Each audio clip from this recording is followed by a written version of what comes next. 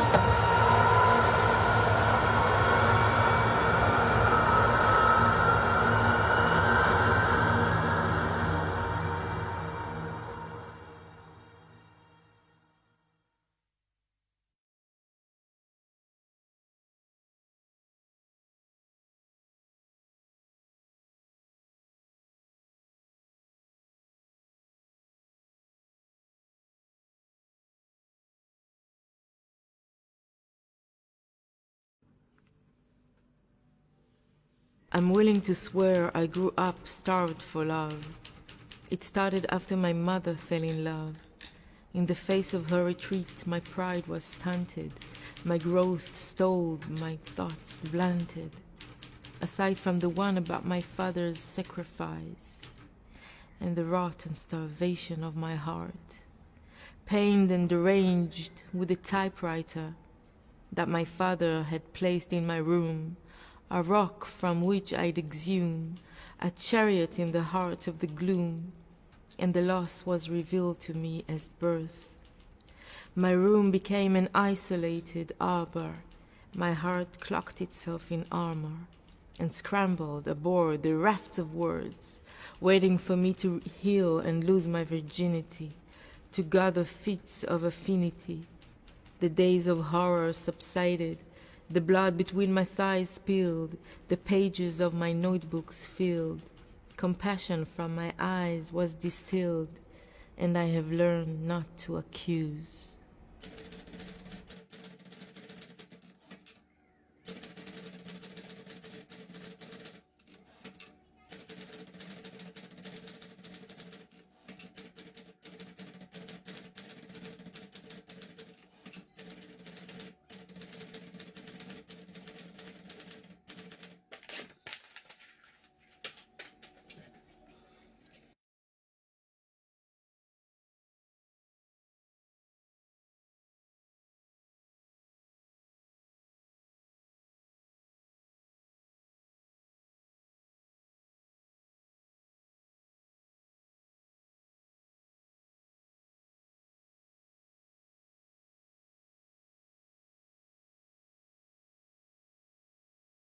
أقول ربما je dis peut-être أقول ربما الفكر je dis peut-être la pensée أقول ربما الفكر مثل جرح أقول je dis peut-être la pensée est comme la blessure أقول ربما الفكر مثل الجرح الذي أراه على الجدار كل صباح يزداد حجم شفتيه انتفاخا وأحيانا تسيل بين أسنانه كلمات لم تعتدها عيناي تسيل حتى قدمي وأرسم بقدمي خطوطا هيروغليفية تجدد معانيها كل يوم أقول ربما الجدار لا يوجد إلا داخل نفسي أقول الجدار جدار نفسي أو مرآة تخرج منها كلمات لتتحول إلى واقع زئبقي فكرة الجدار لا وجود ولا جدوى لها إلا بفضل الجرح الذي تخرج منه الكلمات أقول ربما je dis peut-être la pensée je dis peut-être la pensée est comme la blessure je dis peut-être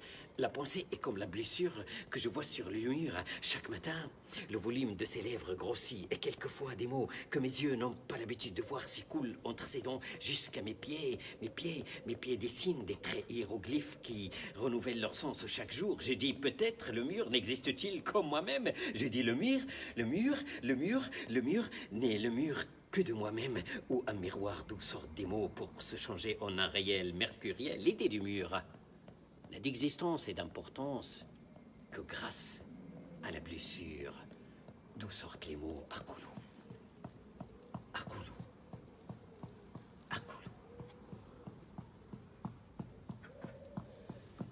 ربما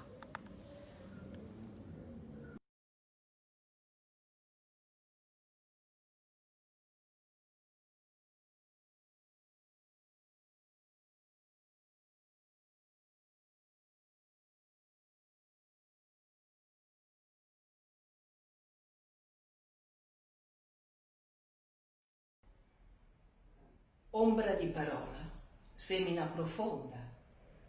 Seme di parole non è più ombra. Valgano parole in ombra per seminare nel profondo. Profonda semina la parola. Misere semine non contano per niente. Parola semina parola. Semina parola di parola. Valga sempre la parola in quanto parola. Valga parola dopo parola. Seminala tu se vale. Seminala tu la parola semenza. Seminala tu, seminatore, se mi senti. Seminala profonda in profonda profondità, se no il silenzio è più desiderabile. Alors je suppose que vous voulez le français. Je me suis donc traduite. En français, ça s'appelle semis de mots. Ombre de mots, profonde semence. Semis de mots n'est plus ombre. Que vaillent les mots en nombre pour semer au plus profond. Profonde semence, le mot. Misérable semence ne compte aucunement. Mot sème mot de mot. Que toujours vaille le mot en tant que mot après mot. Sème-le toi-même s'il vaut. Sème-le toi-même le mot semence. Sème-le toi-même semeur si tu m'entends. Sème mot profond. Sème-le profond en profonde profondeur. Sinon le silence est plus désirable. Tribunal. 1.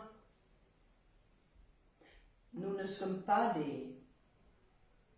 Nous n'irons pas au... Nous n'avons pas de... On nous appelle par... On a bien fait de ce, car on n'a pas à se... Faudrait-il croire les gens? On n'attend pas de rien. On s'enfonce trop dans des... On s'attaque pas au cas. On se morfond dans un... Tout le temps se dirige. Souvent, on minimise. La clé n'est pas dans la... Les gens n'ont plus de quoi. Ils voudraient bien, même si c'est le début d'une art. On saute du coq à l'âne. Serait-ce la fin des A? Quelle illusion qu'on se... Quand on s'endort, on se... Faut du café pour se... Rêver permet de se... Il n'y a pas moyen d'y être. Faudrait-il naître à chaque... Des siècles entiers pour qu'on... La dignité se part. À la rigueur, on peut... Quelle bonne idée de ne... Et si jamais on est... C'est dans la boîte à coups. Faut des cerveaux dispo. Les hommes, ils sont ballants. Oui, mais on l'innocente, lui. La pute, c'est elle. 2. Nous ne sommes pas des... Nous n'irons pas au... Nous n'avons pas de... On nous appelle par... Il n'est pas dit que... On perd beaucoup à... Tu ne sais plus que... Les choses passent et puis... Tout se résume à... On s'habitue à... Tu n'as pas le droit de... Elle a très mal au... Il a montré son... Elle a eu peur de... Puis il se tait. Et elle se tait. Et il menace de... Et lui gueule très. Elle se refuse de... Il frappe à mort. Et... Elle tombe par terre. Puis... Elle le dénonce à... Un type très bien qui... Là, elle renonce car... Son grand pouvoir, c'est... On ne la croit pas, sauf... Elle a du mal. Oui, elle a du mal. Oui, elle a du mal, oui. Il était temps que... Ça n'a pas l'air de... C'est du joli, ça. T'as beau creuser, tu... Et au final, on... Oui. Eh oui. Mais on l'innocente. Lui, la pute, c'est toujours elle.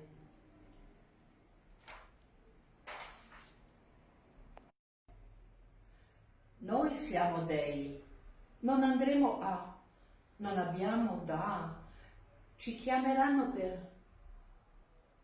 Ci sono giorni in cui, e dei momenti che non dipende da... Il pensiero è, ti cammina in Lei vede il suo, lui tenta di, lei fugge ma non sputare ne. Le hanno imposto di un confronto che non c'è prova, no, è caduta nel... Sì, ma lui è assolto. È sempre lei che...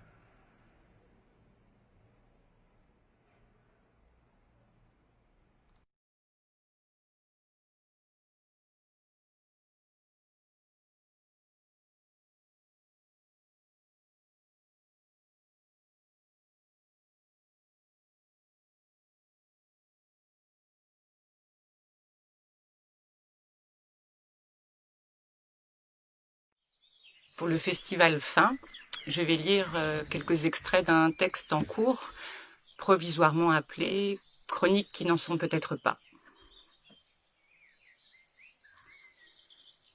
La convergence de mon point de fuite et de mon point de chute est une maison en pierre étagée sur la pente d'un mont, face aux plis d'autres monts, suturés par une petite route en lacets dont les quelques usagers quotidiens sont parfois les seuls humains de ma journée. J'ai l'intuition qu'il s'agit aussi d'un point de non-retour. Je crois que je ne pourrai plus supporter la foule, la pollution, le gâchis, la laideur surtout, d'un lieu plus urbanisé. Je ne vis pas en autosuffisance dans une cabane en bois. Je consomme, je conduis, je visite Facebook tous les jours. Mais sans les arbres, sans le chien, sans l'espoir d'apercevoir le fessier blanc d'un chevreuil qui gravit la montagne en quelques bonds, c'est moi que je ne supporterai plus. Mes contradictions, ma lâcheté, mon appartenance à cette espèce avide et destructrice qui a la bêtise de se penser supérieure. Les premiers temps, je sors plusieurs fois par jour sur l'une des 3 terrasses qui échelonnent la pente sur laquelle la maison est construite, juste pour regarder la montagne. Une bête préhistorique endormie. Sa toison végétale bruissant au rythme de ses respirations. Si elle s'éveille et s'ébroue, les rocs de son épine dorsale qui surplombent le hameau devraient arrêter leur dégringolade dans la piscine des voisins du dessus. J'accepte les éraflures, les échardes, les bleus, les écrasements de doigts dus en partie à mon maniement maladroit des outils, avec une certaine résignation. Je n'irai pas jusqu'à affirmer que les végétaux se défendent ou se vengent, mais je vois dans ce modeste partage des blessures une sorte d'équilibrage.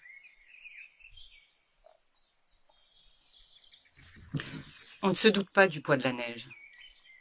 Une chute précoce en novembre, alors que les arbres encore tout enfeuillés récupèrent à peine de la sécheresse de l'été, et c'est l'hécatombe. Je me poste au bout de la terrasse face à la montagne pendant qu'Isao fait son pissou de minuit et j'entends la vallée gémir. Ça commence par quelques craquements en crescendo, puis c'est l'effondrement. 1 fois, 2 fois, 10 fois, multiplié par l'écho. Demain, la forêt de chênes, de pins et de cèdres ressemblera à un mikado parkinsonien.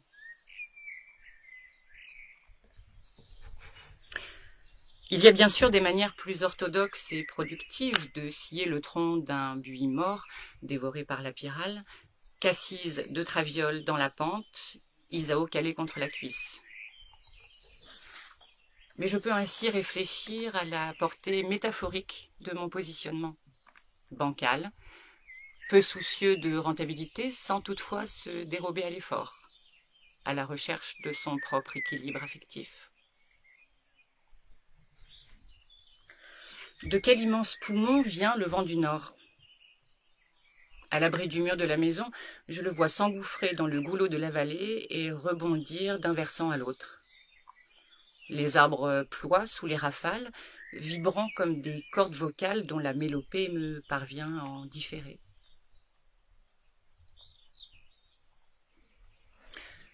En rentrant à la nuit tombée, je croise un blaireau. Ou plutôt, un blaireau apparaît dans le faisceau de mes feux de croisement. Il y a 1 an à peine, cette phrase aurait suscité l'image d'une toute autre créature. C'est comme trouver des œufs dans le jardin longtemps après Pâques. je découvre régulièrement des mues de cigales accrochées à l'écorce des arbres. On dirait des moulages en résine presque transparentes, réalisés par un artiste tatillon. Je ne sais pas si les cigales se reconnaissent dans leur enveloppe vide. Peut-être ne se retournent-elles jamais sur leur passé, alors que nous gardons nos peaux mortes dans des albums photos. Hier soir, les rides m'ont sauté à la gueule, littéralement. Je me brossais les dents, pestant comme d'habitude contre le filet de salive fluoré qui dégoulinait le long de mon poignet, et puis j'ai vu ces 2 grands traits jaillir au coin de ma bouche et s'étirer vers le menton. Aussi profond que les sillons que creuse la pluie dans la peau calcaire du mont Saint-Alban.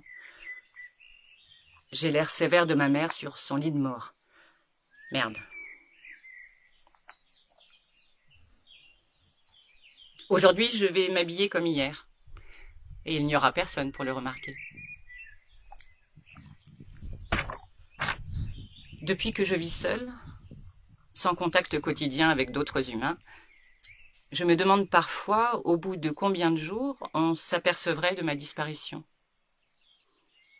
Je mesure les nuances de mes états d'âme à l'ampleur du chiffre que j'imagine et à l'utilisation du futur plutôt que du conditionnel dans l'énoncé de la question.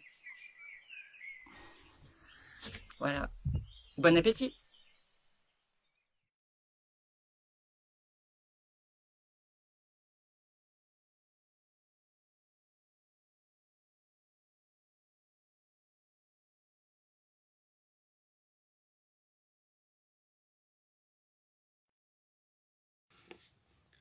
Dove i treni passano. Ma cosa? Cosa resta di là dalle colline, dove i vitigni s'appaiano, soldati di trincea, muri scarniti, ossatura di giorni, cocci di vetro, rivoli stagnanti, graffiti a sogni di pareti. E là, più in là, persiane divelte su una stanza buia e nasce una colomba. Ogni tanto al passaggio s'affaccia di un granato il rubino del fiore.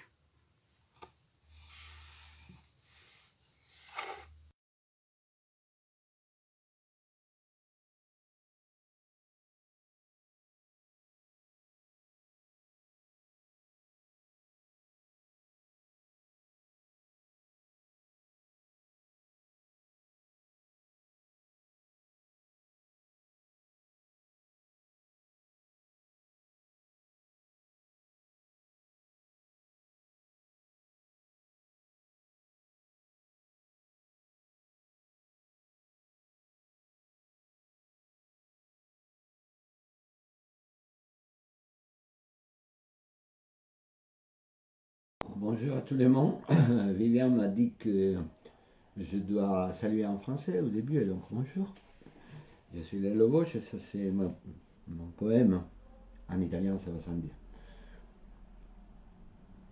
Il poeta chiede che anche la realtà faccia il proprio dovere. Per iniziare a poetare basta un discorso, un morso al dizionario ed essere in orario, salire sul palco, essere ancora in corso, grillo parlante, eterno apprendista falsario. Per ascoltare basta essere un pubblico, un unico orecchio clone che sente cortese, arrivare prima della fine per far trittico, basta qualcuno seduto, le bestie comprese. Anche se non sanno applaudire, mica significa che poi non sappiano ascoltare il cane, il gatto e la formica e il poeta che ancora non sa miagolare. E questo pubblico incapace d'abbaiare, questa lingua incapace di raccogliere in una le freguglie di senso ed edificare una frase formicaio per comprendere tutte le relazioni tra nome e azione, l'ossessione di dire, il dolore di capire se sia vita il nome per l'interiezione nostra piantata qui, tra essere e svanire. Ma perché tutto avvenga e sia vero, perché il pubblico e il poeta non siano più poli muti d'un circuito tutto nero, occorre che fuori di qui essi agiscano, o altrimenti tacere tutti, rinunciare e seguire l'esempio delle bestie che altere per iniziare a parlare aspettano che anche la realtà faccia il proprio dovere. Au revoir à tout le monde.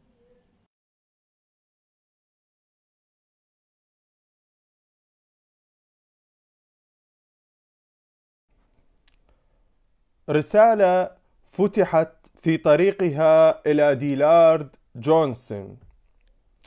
عزيزي ديلارد، رقمك ما زال جيدا. قتلت لوحدك 2746 عراقيا وب5 سنوات من خدمتك في الجيش الأمريكي. لا عليك، رقمك الأفضل إلى الآن. يحق لك أن تفخر به في المقابلات التلفزيونية والصحف وأن تكرره بلا هوادة في سيرتك الذاتية. في النهاية يا ديلارد، الجيد هو دمنا الذي ما زال يمنح شعورا، دمنا الذي عادلوه بالأوسمة والميداليات، دمنا الذي كنت تمسحه عن وجهك دون توقف. لا أحد يعرفك هنا أو يذكرك بشيء، فالذين قتلتهم كانوا موتى قبل ذلك. ودعني أطمئنك أكثر، نحن لا نرافق الذين يقتلوننا إلى أحلامهم. لا أحد سوف يطالبك بدمنا. بسطاء هكذا حتى في الموت، نقتل مثل ما فعلت في كل يوم. نحن هذه الأرقام التي جعلت منك بطلا قوميا. عزيزي ديلارد، لا شيء يمكنه أن يعلمنا الفضيلة في ظل هذا الدم الذي لا يغير مجراه. لو أنك جائع، لو تأكل ما تقتل، لو يسعدك حقا هذا. عزيزي ديلارد، كنت أتصفح ملف ابنك الصغير على الفيسبوك ماكس جونسون بابتسامته الصافية وأسنانه المحاطة بالحديد، وقد كتب بنبذته المختصرة لايف، كما وأنه يحب ركوب الموج والفنون الشعبية. الحياة يا ديلارد، الحياة التي لم نبلغها حتى. عزيزي ديلارد، أحدثك بهذه الكلمات التي لا تترك أثرا، ونحن نرفعها من مكانها.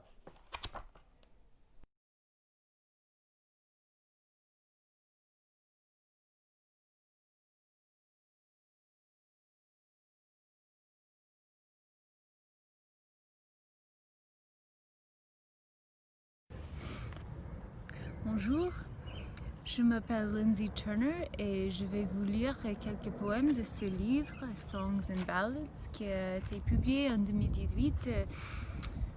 Je veux dire un grand merci à Fin de m'avoir invité à lire et aussi un grand merci à Stéphane Bouquet qui a traduit ces poèmes en français. I hope everybody is healthy and well.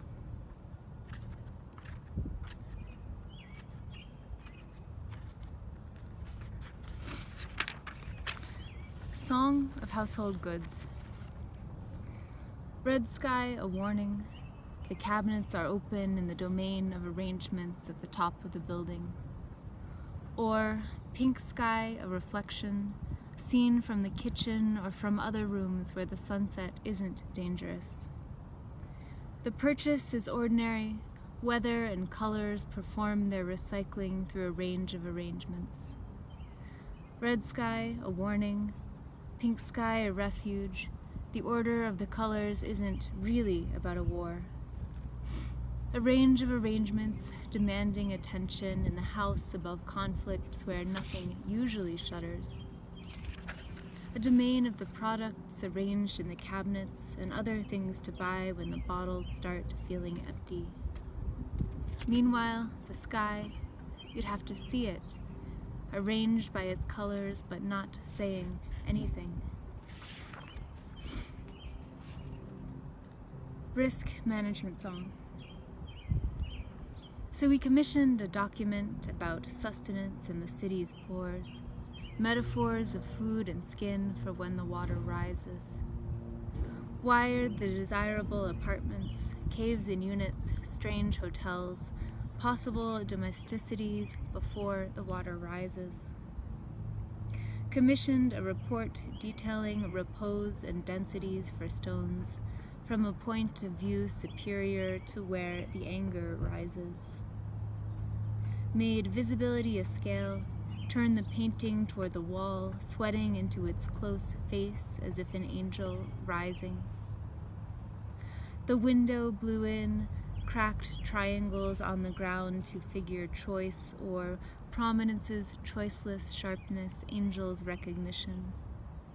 Turned style to a little pin, used to put down X and storm and X for where the air remains for when the water rises. Gathered all of us around glossy, invulnerable tables to hear and judge a list of songs the agents recognize. Yes, like you mean it. If the beauty of dancy horses has ever made you feel ill, say yes and mean it.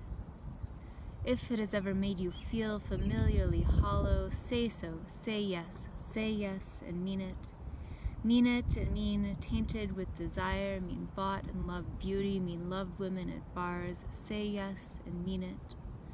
Or on a beach in Texas, they have beaches in Texas, on a white beach in Texas, if you caught a red fish and you threw the fish back but you wanted to keep it, say yes like you mean it. Yes, yes, and mean it, shaking your head no and then louder but reeling you in by the toes, by the forms, say yes like you mean it. When I ask if she likes being yours, I don't mean she doesn't like being it. Say yes and mean it.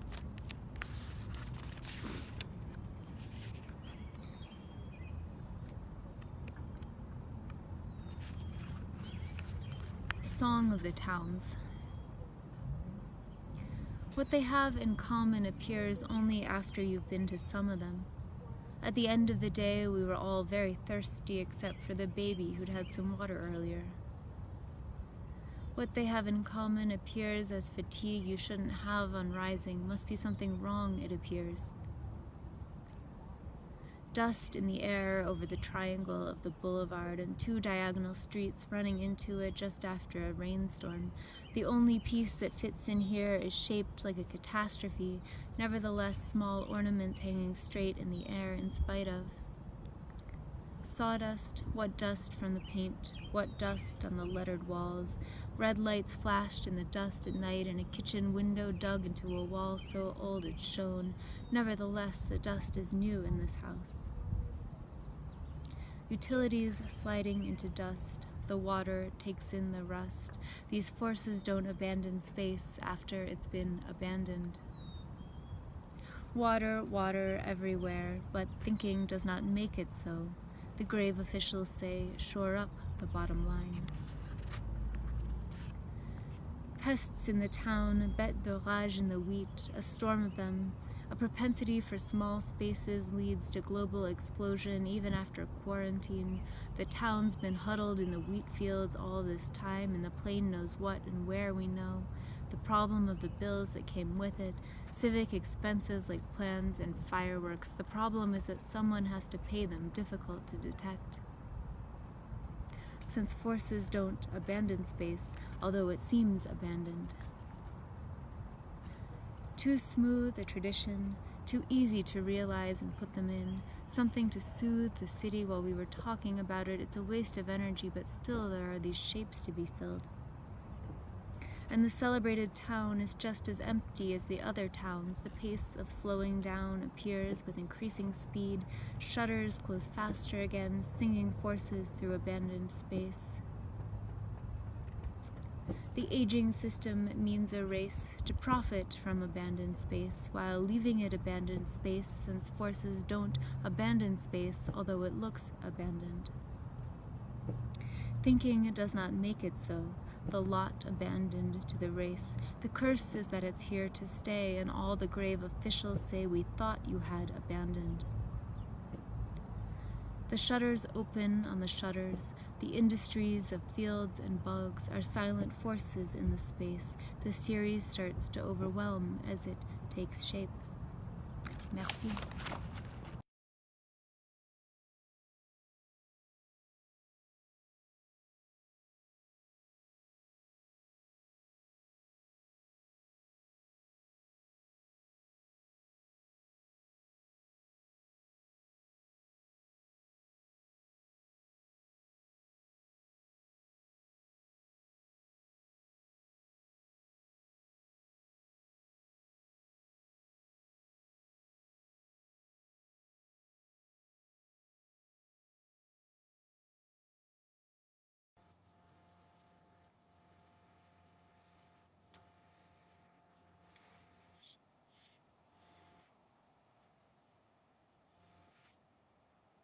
Bonjour. Je me rallume mon micro. Donc, bonjour Charles Penquin. On est super ravis. Bonjour. Donc, je vais lire plusieurs textes, des textes inédits et puis un texte au milieu qui est un peu plus long, issu de Gabino les Bobines. Je suis arrivé dans un siècle sans parole. Je suis arrivé trop tard pour la parole. Même en moi, la parole s'est tarie. La parole se terre. Même en moi, je suis arrivé trop tard pour parler. Et pour parler, faudrait d'abord se taire. Faudrait se terrer dans la parole même. Mais la parole a disparu. Elle est tarie. Je veux dire, la parole où on sent que c'est donné, que la parole est donnée, qu'elle est un don pour l'autre, une petite parole, comme on offre un présent, un petit présent parlé, une offrande. Je suis arrivé trop tard pour la générosité dans le parler. Le parler n'a plus rien à nous dire. Il ne passe plus quelque chose d'humain là-dedans, un rire humain ou une excuse. Ça ne passe plus dedans la gêne humaine. Il n'y a plus de honte à parler maintenant.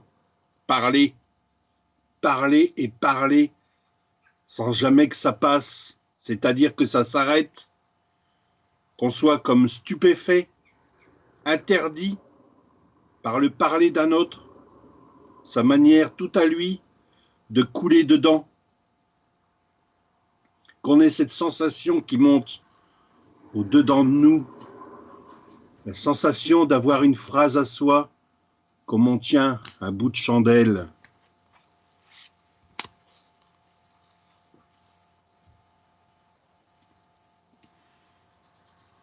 Gégène a les yeux bleus, mais parfois il tire sur le gris. Ça dépend d'où il se trouve et ce qu'il y regarde. S'il se trouve sur une machine à usineur et qu'il a fumé son toubac, s'il regarde ses gros outils, ou s'il met des pelletées de charbon dans la chaudière, il se peut alors que ses yeux virent totalement au gris.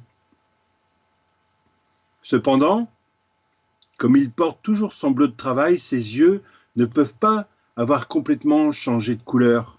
Si Gégène est dans le jardin et qu'il fixe le sol, ça tend plutôt vers le marron clair. Et s'il a les yeux plongés dans ses plantations, on y devine sûrement du vert.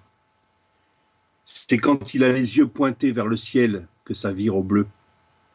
Un bleu profond, un bleu des cieux comme on en voit dans le nord, quand ils sont très chargés, quand les nuages virent au bleu foncé, quand les cieux sont vraiment hauts et tombent presque noirs sur l'horizon. C'est là qu'il a du bleu dans les yeux, Gégène. Mais un bleu du Nord, avec cette profondeur menaçante, c'est peut-être pour ça qu'il ne regarde jamais trop le ciel, pour pas paraître plus haut qu'il n'est. Car le bleu, c'est toujours la couleur des gens qui ont une certaine idée d'eux-mêmes. Le bleu, c'est la couleur des gens qui se sentent au-dessus des autres, bien souvent. Mais les cieux du Nord n'ont rien de ce bleu prétentieux. Ils sont juste pris en faute d'avoir accumulé trop d'eau et d'électricité, toutes ces mégatonnes de particules qui avancent pour ne pas avoir voulu inonder la terre, toute cette charge accumulée par les cieux de Taiseux, et dire qu'on dit que dans le Nord, il fait toujours mauvais. Gégène, lui, connaît bien les cieux du Nord, pour ne jamais avancer qu'il pleut avec abondance. Pourtant, il voudrait bien que ça tombe d'un coup, que ça arrose tout le jardin et qu'il puisse regarder la terre avec ses yeux bien verts, comme Lulu, Lulu qui les a toujours d'un vert éclatant. Toutefois, il vire aussi au bleu ses yeux à Lulu. En vieillissant, tout le monde trouve même qu'elle regarde trop le ciel bleu, Lulu. Faut dire que parfois, elle se trompe et croit voir depuis la salle de bain la mer. Sans doute parce que la baignoire est aussi entourée de bleu. Et quand Lulu a fini de se baigner, elle s'entoure d'une serviette bleue et ouvre grand la fenêtre qui donne sur le jardin et sur le grand horizon plat. Au loin, on ne voit que 2 arbres et puis tout ce bleu qui monte. Un bleu qui vient de tous les lointains, un bleu qui semble connaître tous les lointains, tous les villages, tous ces villages et ces pâtures noyées dans l'horizon, un bleu qui tire au noir et qui a déjà inondé la Belgique puis la Thiérache, un bleu qui vient de Charleroi ou de Maroilles, un bleu qui noie tous les cimetières de la guerre de 14 et les chemins pavés, et elle voit ça depuis sa baignoire, Lulu. Elle voit un bleu qui vient de passer le péage de l'autoroute, un bleu qui passe à Valenciennes pour rejoindre la capitale. Elle voit les ponts déjà noyés par tout ce bleu qui vire au noir. Il va falloir dépendre le linge, comme elle dit, dépendre. Gégène a déjà rentré les outils dans la cabane en métal bleu pâle. Comment faire pour ne pas avoir les yeux bleus dans le Nord, avec tous ces terres qui entourent la bêche et le pantalon en tergale de Gégène, comme une vague de bleu qui retourne la terre, un bleu qui tire au noir, un noir profondément bleu, un bleu qui n'est plus trop bleu au final, profondément noirci, mais noirci ne va pas. Noirci colle à une autre histoire qu'à celle de ce bleu-là. Dans l'histoire de ce bleu, il y a parfois du noir dedans, comme ici, depuis la baignoire à Lulu. Le noir dedans le bleu est déjà là, car le bleu a plusieurs couches, mais même le mot couche ne va pas. Tout comme noirci, noirci et couche n'ont rien à voir avec l'histoire du bleu, de Lulu et de Gégène, encore moins couche que noirci, car on ne peut vraiment pas coucher dans tout ce bleu. Dans cette histoire de bleu qui s'approfondit à n'en plus finir, elle s'enfonce dans du noirci qui lui colle à la peau, alors qu'elle ne veut être que l'histoire du bleu d'ici, un bleu comme un souffle qui vient des lointains, un bleu qui traverse les âges, c'est l'image des âges même dans le mouvement bleu.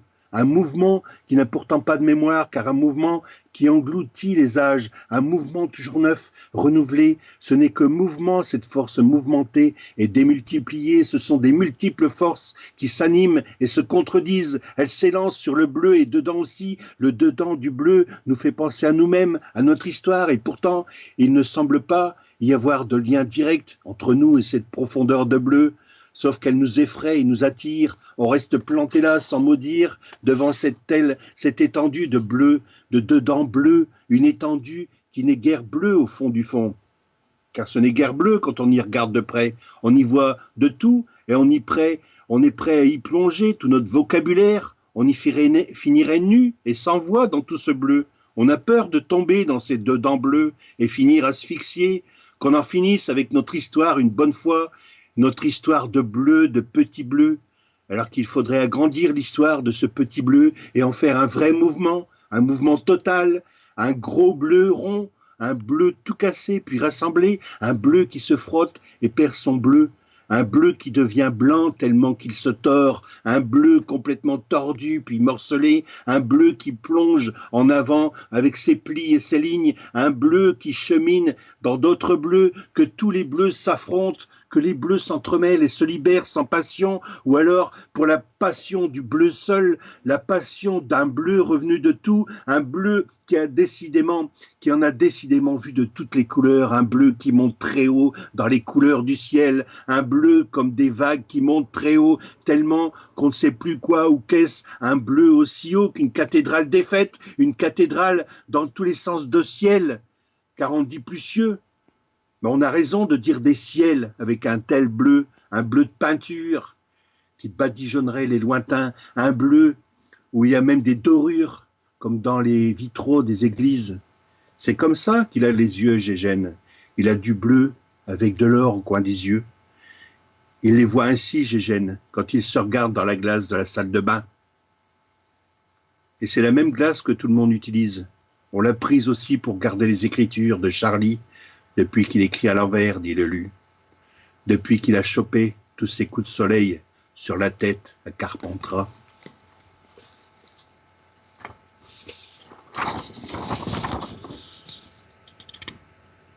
J'ai jamais lu vraiment les livres. Je les ai plutôt vus. Ça m'a jamais intéressé le sens que prenait le livre.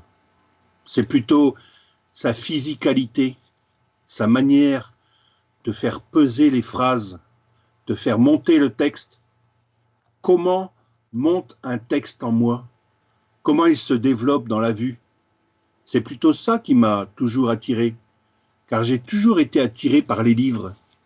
C'est d'ailleurs seul le livre qui m'attire, et dedans, sa physicalité dans les pages, comment l'écrit se dresse dedans. Si le poème se dresse, s'hérisse comme chez Artaud, avec des piquants, avec des choses laissées entre les mots, comme des mauvaises herbes. Il n'y a pas de mauvaises herbes dans la littérature, comme dans la nature non plus. Il n'y a que des incompréhensions qui se dressent, empêchent le sens de couler, de s'effondrer et de ratatiner nos lectures. Ce n'est pas nos lectures qui se ratatinent, c'est nos vies. Nous vivons avec des lectures arrangées, des lectures apprêtées, conduites par des textes appauvris de sens, le sens que veut donner la vie instruite. Depuis le plus jeune âge, nous sommes instruits pour ne pas vivre avec les textes, en faisant de nous de bons lecteurs, des bons lecteurs de sens, le sens commun, la lecture commune, tout le reste, tout l'écrit qui reste est mauvaise herbe. C'est pour ça qu'avant de lire, il faudra apprendre à voir un texte, à sentir sa pesanteur et le toucher. Toucher le texte avec la main même, la main qui suit l'écrit, la main qui suit l'écrit qui passe en soi.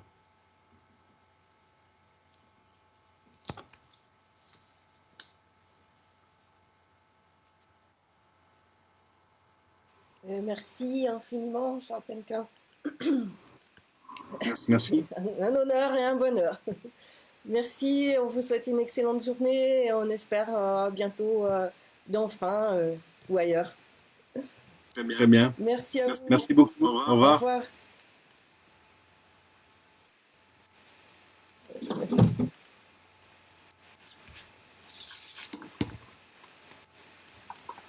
Je vais raccrocher. Là.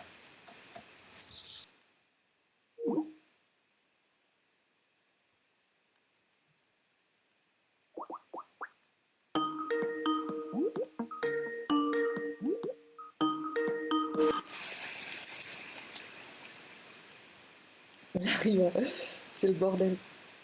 Excusez-moi. Petit souci technique. On rejoint Pauline.